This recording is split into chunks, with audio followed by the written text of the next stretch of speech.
In 1232, on the silent grasslands of Central Asia, witnesses said they saw a punishment so strange, so unimaginable, that even the Mongols refused to speak of it afterward. A noblewoman, accused of a crime that carried the empire's most feared sentence, was restrained beside a living horse. And then something happened that Europeans later described only as a bloodless death. But this was no mercy. It was a ritual engineered with terrifying precision, a punishment meant to kill without spilling a single drop of noble blood. And the deeper you go into this story, the more impossible it becomes to understand how one woman survived it. What most people get wrong about the Mongols is simple. They imagine a world of chaos, wild brutality, random violence, unthinking cruelty. But the truth, their justice system was so calculated, so ritualized, that even their punishments followed. Rules older than some empires, and this one, the punishment, Europeans later whispered about in disbelief, was reserved for only 3 kinds of people: noblewoman guilty of adultery, an aristocrat guilty of betrayal, an elite enemy caught spying, not commoners, not soldiers. Only the highest ranks, the ones whose very blood the Mongols believed carried spiritual power so dangerous, spilling it could curse the land. So imagine you're that noblewoman on the steppe in 1232. You're dragged across frozen earth toward a horse chosen with almost ceremonial precision. Not sick, not weak, but strong and healthy. You're shivering, confused, exhausted. But what terrifies you most is that no one around you looks angry. No one looks vengeful. They're calm, focused, like they're performing a necessary task, because to them they are. The chroniclers who witnessed what happened next, Persian envoys, Chinese officials, even European travelers, wrote about it with a kind of stunned detachment. They called it a bloodless execution, having no idea what that phrase truly meant or why the Mongols insisted on it.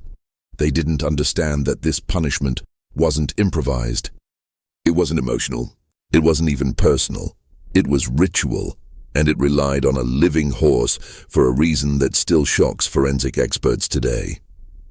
Before you see how the method actually worked, you need to understand the mindset behind it, because otherwise the entire scene feels like a horror without logic. But for the Mongols, logic was the entire point. They had conquered an empire stretching from Korea to Hungary in a single generation. They built a postal system faster than Europe's by centuries. Their armies moved like mathematics, not chaos, and their legal code, the Yasa, demanded punishments that matched crimes with almost scientific symmetry. So if you're wondering why a noblewoman's fate involved a living horse rather than a sword, well, the answer is older than Genghis Khan himself, and it starts with a belief the Mongols feared more than death. To understand this punishment, you have to step inside the mind of a 13th century observer, someone who wasn't just watching justice, but witnessing a ritual that blended law, spirituality, and psychological warfare. One of those witnesses was the Persian chronicler Malik Juvaini. He described the event in a tone that feels eerily calm, as if he was writing down instructions rather than recounting a human nightmare. Here's what he saw. First, the condemned was stripped of anything connected to status, jewelry, fabric, color. A noblewoman or a prince looked the same as a thief in that moment. That was intentional. The ritual began by erasing identity. Then she was bound at the wrists and ankles, not tightly, not painfully, but precisely. The bindings weren't meant to hurt her. They were meant to control blood flow. A small detail, but an important one, and we'll return to it later. Next came the horse. Not just any horse, a mare strong enough to stand, breathe, and struggle for hours. The Mongols believed a punishment meant for nobility required an animal of dignity, one worthy of the spirit it was meant to contain. The mare was lowered to the ground by trained handlers. The executioner, a specialist whose skill determined the ritual's success, made a single controlled incision. Not a strike, not a hack, a precise opening made to create an inner chamber within the living animal. Inside that chamber, the executioner cleared space, shifting organs gently aside, never rupturing them, never spilling blood. He was creating a cavity that could hold a human body without breaking the sacred rule. The woman was then forced into this pocket in a tight, curled position. Her head emerged from one side of the opening, her feet from the other. Additional slits allowed her hands to be pulled through, leaving her partially exposed but wholly confined. And then came the part that made even seasoned warriors avert their eyes. The mare was stitched shut around her. Thick sinew cords were threaded through skin and flesh, pulled tight until the woman was sealed inside a living body that was slowly, inevitably failing. When the stitching ended, the handlers stepped back. The horse struggled, staggered, thrashed. Some lived minutes, others hours, but the ritual demanded that once the process began, no one was allowed to watch the end. Witnesses turned away, not out of mercy, out of purity, because what happened next had to unfold without human interference. Here's the part most people misunderstand. The Mongols didn't design this punishment to be fast. They designed it to be inevitable. Modern forensic experts who have studied the historical accounts say the method created not one, but 3 simultaneous paths to death, each competing with the others, each unpredictable. Whichever reached the victim first determined the end. Death race 1. Heat and internal overload inside a living animal. The temperature doesn't stay steady. It rises. A horse's natural warmth can feel like a furnace when you're sealed inside with no air circulation. As the mare panicked and its systems destabilized, heat built up rapidly, creating a kind of living oven. Victims entered confused, sweating, desperate for air. Within an hour, they were delirious, not from fear, but from overheating of the brain itself. Chroniclers described them as mad with fire, a phrase once dismissed as poetic exaggeration, until modern medicine confirmed the symptoms match extreme heat stroke. Death race. 2. Breathlessness. The position the victim was forced into wasn't accidental. Curled tightly, surrounded by contracting muscle and failing tissue, their diaphragm had little room to expand. Every breath became shallower. Every minute, the air felt thinner. And as the horse weakened, its internal structure tightened around them. It wasn't strangulation. It wasn't drowning. It was something worse. A slow suffocation driven by pressure, posture, and the collapse of the living chamber around them. In some cases, this alone could take hours. Death race 3. Infection from within. Medieval observers didn't have the vocabulary for bacteria, but they described something unmistakable. Victims who survived the heat and the breathlessness invariably succumbed to something slower, a creeping sickness. A fever rising out of nowhere, a kind of internal poisoning. Today we'd call it septic shock. The body overwhelmed by contamination it can't fight. For some, this took half a day. For others, more than a full night. And then there was the 4th threat. Predators. The plains were filled with wolves, vultures, and scavengers who could smell distress from miles away. Chroniclers wrote that animals arrived before the moon reached its height. Drawn by the struggle, the sounds, the scent, the victim was helpless, exposed, alive. And the Mongols accepted all 4 of these outcomes. Whichever force claimed the condemned first was simply considered fate. Now here's the part that feels impossible to modern minds. The Mongols and the very people who engineered this slow, suffocating ritual genuinely believed it was the humane option, not because it spared pain, not because it spared dignity, but because it spared something far more important to them, blood. To understand this, you have to step into the spiritual core of Mongol culture, a belief older than the empire itself. The idea that blood was not just a fluid, but a vessel of the soul. Wars spilled oceans of blood, yes, but spilling the blood of noble lineage, that was something else entirely. Noble blood wasn't just life essence. It was spiritual power, heritage, history, a force that, if released onto the earth, could curse a place, contaminate it, or unleash a restless spirit upon the living. The Mongols feared this enough to restructure their entire execution system around it. A papal envoy named Giovanni da Pian del Carpine traveled through the empire and recorded an observation that baffled him. They kill princes without drawing a single drop of blood, as if blood itself were the crime. He didn't realize he was witnessing one of the most consistent legal principles in Mongol law. Let not the blood of the golden lineage touch the ground. This taboo shaped every clean execution method the Mongols used. Method 1. The carpet. Rolling a nobleman in felt, then trampling him beneath horses. Bones shattered internally, but the skin remained unbroken. Method 2. The river. Drowning, considered spiritually pure, the soul carried by water rather than released into the air. Method 3. The spine break, bending the victim backward over a knee until the vertebrae snapped. Instant paralysis, no external wounds. And then there was the fourth method, the horse punishment. The most extreme way to kill someone without letting a single drop of noble blood spill onto the earth. To the Mongols, this wasn't cruelty, it was cosmic hygiene. A way to contain a powerful spirit and neutralize a dangerous lineage without violating the invisible laws they believed governed life, death, and destiny. But that leads to the question no chronicler could answer.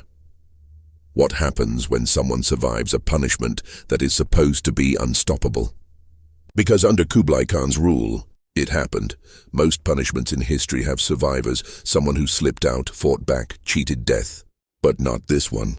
Across Mongol, Persian, and Chinese records, the horse punishment appears with the same chilling assumption. No one comes out alive. Which is why the story that emerged during the reign of Kubla Khan shook the empire from the steppes to the palace gates. Even today, historians argue about it. Some say it's a legend.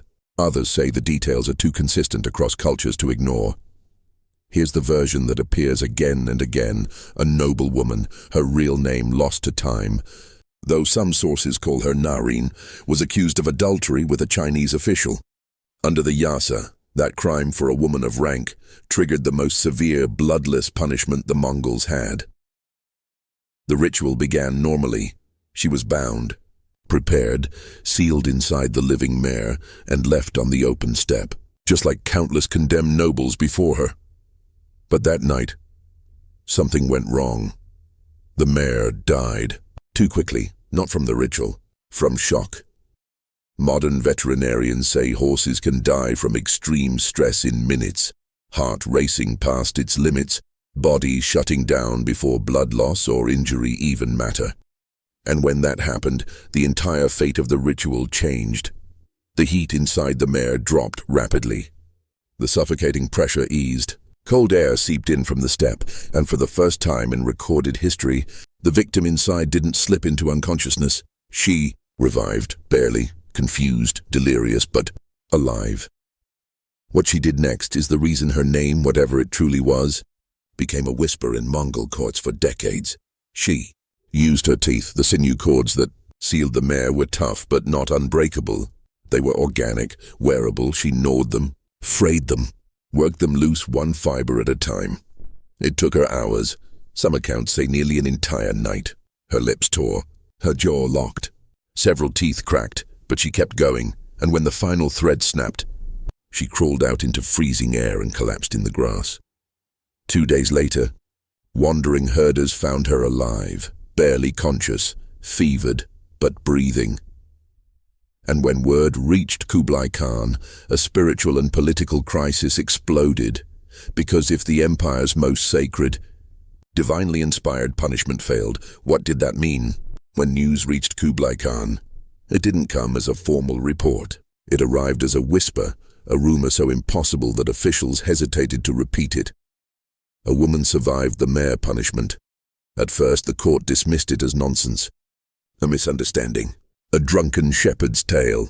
But then the herders brought her to the capital, wrapped in furs, barely breathing, skin burned from stomach acids, hair matted with blood and steam, a body so damaged that even the court physicians refused to guess how she was still alive. And suddenly, the Mongol court found itself staring at the one thing their laws had never accounted for, a condemned noble who cheated a punishment created by Genghis Khan himself.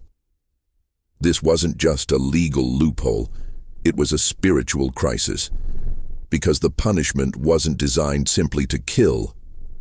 It was meant to erase shame, to purify the tribe, to honor Tengri, the eternal blue sky. If someone escaped it, then what?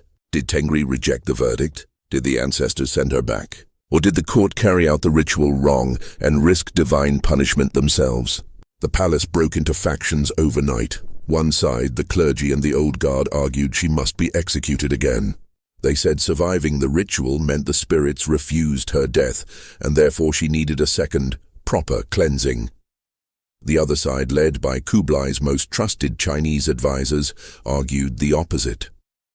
If the ritual failed, it meant she was protected, and killing her again would anger heaven, and in the middle sat Kublai, a ruler trying to merge Mongol tradition with a massive, multicultural empire, and now being told that one half-dead woman had broken the spiritual physics that held his laws together.